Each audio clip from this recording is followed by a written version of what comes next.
আমাদের সম্মুখে ১২টি মাস রয়েছে। সেই মাসের বিষয়ে আমরা কিছুই জানি না। আমরা সেই মাসের বিষয়ে ফজিলত সম্পর্কেও জানি না। সেই মাসের বিষয়ে আজকের ভিডিওর মধ্যে ফজিলতগুলো জেনে নিব। আশা করি যারা ভিডিও দেখতেছেন সমস্ত ভিডিও দেখে যাবেন স্কিপ না করে। সমস্ত ভিডিওর মধ্যে নিশ্চয়ই লাস্টে আপনার ফায়দা পাবেন ইনশাআল্লাহ। নাহমাদুহু নুসাল্লি আলা রাসূলিহিল কারীম আম্মা বা'দ। আমাদের সম্মুখে যে ১২টি মাস রয়েছে সেই মাসের যেই ফায়দা নিতে চান, যদি সেই মাসের থেকে ফায়দা নিতে চান তাহলে এই ভিডিওটা সম্পূর্ণ দেখে যাবেন।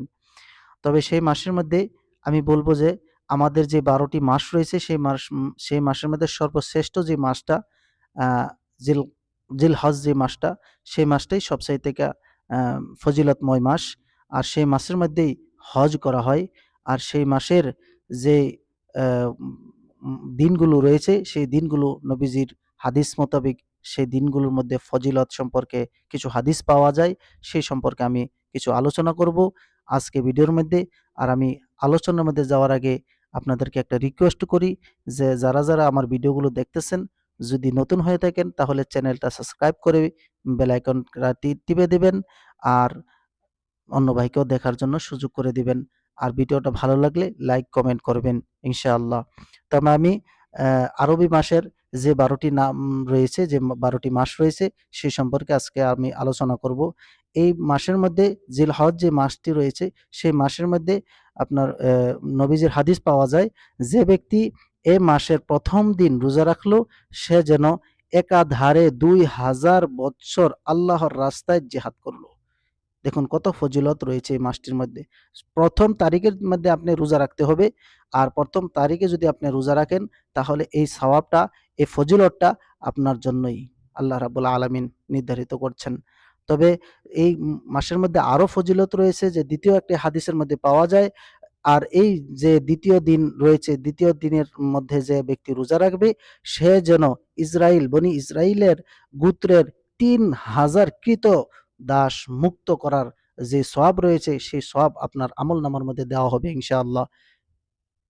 আর যে ৩য় দিনের মধ্যে রোজা রাখলো সে যেন আল্লাহর আল্লাহর রাস্তার মধ্যে, আর যে ৩য় দিন রোজা রাখলো সে আল্লাহর এবাদত ৪০০ বছর যদি করলে যেই এবাদতগুলো হবে, যে সওয়াবগুলো হবে, সে সওয়াবের অংশীদার সে ব্যক্তি হবে। যে আর ৪র্থ দিনের মধ্যে যে রোজা রাখবে সে ৫,০০০ বস্ত্রহীন লোককে যেন বস্ত্র দান করলো।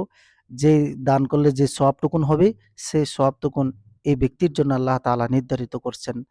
আর যে ব্যক্তি অ্যা ৭ম দিনের মধ্যে ৬ দিনের মধ্যে রোজা রাখবে সেই ব্যক্তি ৬,০০০ শহীদের সওয়াব লাভ করবে ইনশাআল্লাহ। আর এই মাসের মধ্যে যে ব্যক্তি এশার নামাজের পরে, বেতির নামাজের পরে যে ব্যক্তি ২ রাকাত নামাজ, নফল নামাজ ২ রাকাত পড়বে, আর এই ২ রাকাত নামাজ যে ব্যক্তি একাধারে পড়া আরম্ভ করবে সে ব্যক্তিও এই মাসের মধ্যে আল্লাহ তাআলা যেই দোজখ বানাইয়াছেন সেই দোজখেরও কিছু আল্লাহ তাআলা দরজা বন্ধ করে দিবেন আর বেহেশতের দরজাও খুলে দিবেন সেই ব্যক্তির জন্য। আশা করি যারা এই মাসের ফায়দা নিতে চান এই আমলটুকু করুন। আর এই আমলটুকুন যদি করেন তাহলে এই ফায়দাগুলি আপনার জন্য নিশ্চয়ই আপনি আল্লাহ তাআলার কাছে থেকে পাবেন, আপনার জন্য দিয়ে দিবে।